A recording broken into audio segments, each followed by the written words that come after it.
Ilang days? Pag na-late, kailangan straight ninyo yung 5 days. Pag late?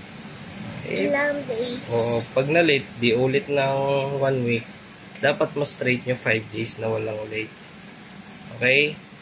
1 month ulit? 1 week. Ano 1 week? Di 5 days ulit, 7 days.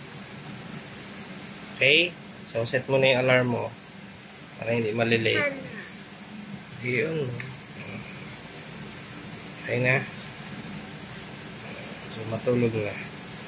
So, Kaya nakita ko. deal yan ha. Kapag walang late, pupunta tayo ng Ocean Park. Promise ni Daddy yan. Pag walang late lang, ha, mag-Ocean Park tayo. 5 days na walang late. Okay? Ayan na. Bye-bye na. Bye-bye.